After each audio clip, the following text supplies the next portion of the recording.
I would say 90% think of us as villains, toe rags. We're nothing but scum and filth. You got a cheek to call us stinking and dirty, stinking pikeys and things. The general public got this impression that we're dirty, unclean, we're not educated, we are time wasters, we don't pay tax, we don't pay any bills, you know, we live for free. People was really nasty to me, and there was one boy that was the nastiest. And what did he do? He used to put the grass in my mouth, grass and leaves in my mouth, and say, "This is what dirty gypsies eat."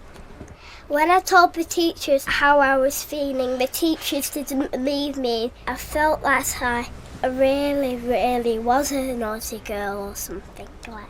We're always going to be dirty gypsies because we're classed as being dirty, and yet we are very clean. We clean our house or toilet every single day, and we use bleach and whatever, but we've got to clean it all out every single day, and we've got clean clothes on our back and everything, but they got a cheek to call us stinking and dirty, stinking pikeys and things. They don't know us, and they've got their own perceptions of what they've seen on television, what they read in newspapers, and because of that, they don't know us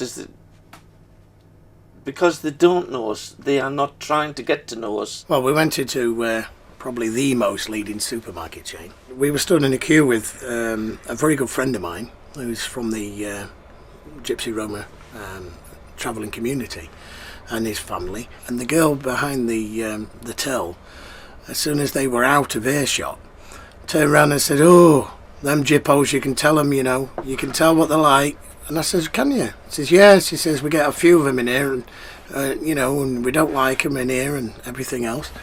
And I says, "Well, can you spot one then? You know, well, how do you tell the difference, you know, between somebody in the settled community and somebody in the travelling community?" And she said, "Oh, it's obvious. It's really obvious."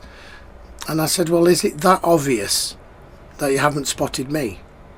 My wife has a bad leg, and anybody who sees this and knows me and knows my wife, and she had got a taxi to come down the lane, and the woman said, "I'll take you down the lane, but you've got to pay me first." So I said, no, I'm not doing that. "No, why? Why have I got to pay first?" "Because you've got to take you down the lane." So she said, "Because I'm a traveller." I didn't say that. It's just that we've been ripped off down the lane before. So I said, "I'm 57-year-old. I have a bad leg. Do I look as if I'm going to jump out the taxi and run away?" "No, I won't do it." Soon as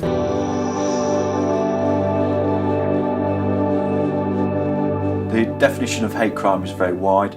It's what anybody perceives to be a hate crime because they've been treated differently as part of them belonging to a section of our community, particularly Gypsy traveller community. So if you've been treated in any way differently because you perceive it or somebody else perceives you've been treated differently because you are a Gypsy traveller, then that becomes a hate incident, and we need to know about it so we can take action to stop it happening again and other people being subjected to the same behaviour. Well, Nottinghamshire Fire and Rescue Service offer a free home safety check, and the home safety check is a way of reducing the risks for the families that live in the home. While we were there, we noticed that one of the gas fires was burning with a strange coloured flame. When we tried to address this issue and find a gas fitter that could go and have a look at it for us, we really struggled to get anyone. So I worked with Nikki to try and to resolve the issues. Yeah, I'm a traveller health worker. I basically work with travellers in houses and on sites. I started to look for approved traders. I went through the approved tradesmen's list to find an engineer to come down and service all the heaters, because we identified it in lots of trailers after I knew what I was looking for, that a lot of them having carbon monoxide leaks. We couldn't find anybody that would come down the lane.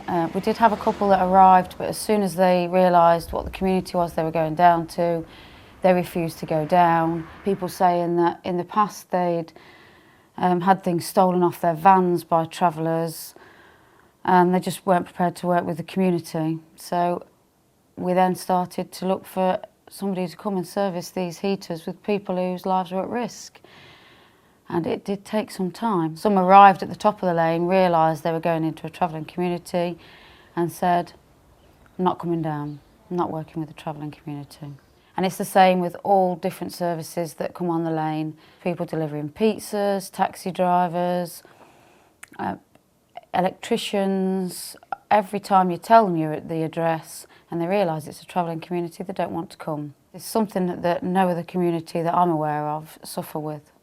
They don't see prejudice against gypsies and travellers as prejudice. They don't see it as a crime. I think it's because we ain't like from foreign countries or whatever, and we don't have our own country for our own beliefs and whatever. If you ask the settled community, would you consider being derogatory to gypsies and travellers? Would you consider that as racism? They would actually believe it wasn't. If it was any of the other ethnic minorities, there'd be up in arms, there'd be fights, there'd be riots or protests. You'll never see travellers get together and have a protest, will you? It's never going to happen. We eat more or less the same food, breathe the same air, and bleed the same colour. I want to stop and think about that. I've been put out of pubs and told that they wouldn't serve me because I was a gypsy, not because there was anything wrong, hadn't caused any trouble, hadn't even been in some of the pubs. You're a gypsy, we don't serve you in here. I've never heard of anyone from the gypsy traveller community purposely going into a pub to upset the gorja world.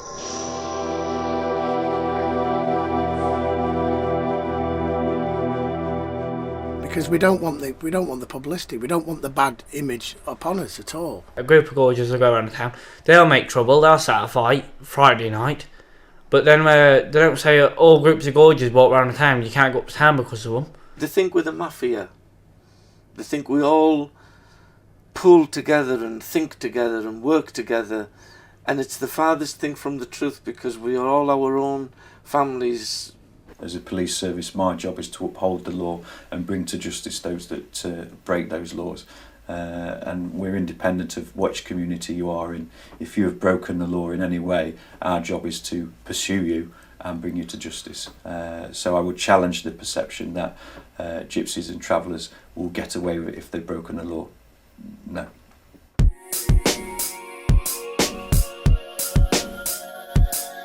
The perception of the traveller is they see us camping on the roadside, leaving gas bottles and babies' nappies and this, that and the other.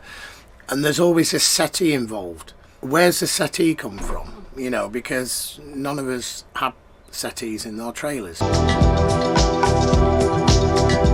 Sometimes certain councils force travellers to settle in areas that are way beneath what they would even house dogs or pigeons or horses in. There is no concept of decent homes for decent people when it comes to the travelling community.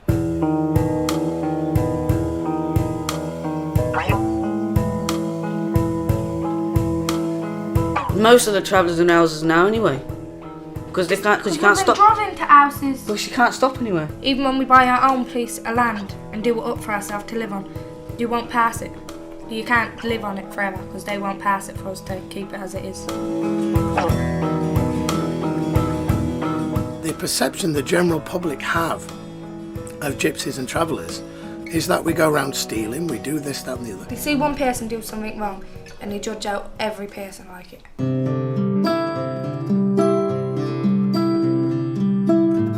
Whatever we do, you know, we're doing somebody. That's what the outside world thinks. You see in the papers someone amongst the travelling community's done for a robbery or for a con job or whatever he's done. And you will see 60 non-travellers in the paper before you'll see one traveller. But that one traveller is the big thing, the big point. Oh, look at the travellers again, see, they did it. They tarmacked somebody's drive and robbed him, or They did a chimney and charged thousands of pounds for it. Get rid of that image, the one that's usually in the newspaper that says, these people are going to live near schools, these people are going to live near businesses, these people are going to live near other people. They need to get rid of that prejudice impression that the media present.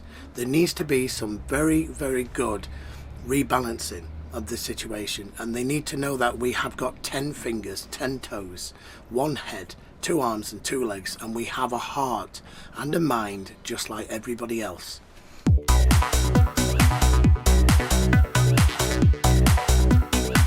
We pay council tax, same as anybody else. And my comments, you know, how can he afford that? How can he afford that? How can he afford the other? The answer is because 99% of us work for ourselves. We pay our taxes, we pay everything that is due, and we save. We save up because we have to. We don't have credit, so we don't need credit checks. We don't have hire purchase of any way off home. We don't go to a bank and ask them to borrow money. We have to save up. And you tend to buy the best of things because it's always the best of things that last the longest. They make these assumptions, and what are they talking about? Because they don't know anybody. For a gypsy boy like me, I know it's hard for all to see. I live not in a trailer, nor travel around. I live in a house, and not on the ground. I go to school, I try to follow their rule. I just want an education as good as the rest. I want a chance to do my best. I have a heart, and it's not made of stone. Just like you, I'm skin and bone. So please accept me for all that I am. I'm just a gypsy boy who's not yet a man.